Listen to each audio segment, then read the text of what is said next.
bandage pack and grasp the flap handle. Situate the wound beneath the bandage in between the label and the pressure applicator.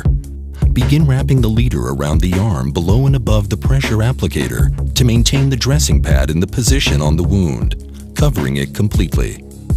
When the wound is secure and protected, engage the wrapping leader in the pressure applicator by bringing it through the opening of the bar at the top.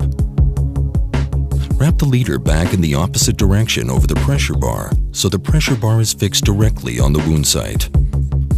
Continue wrapping the bandage around the arm.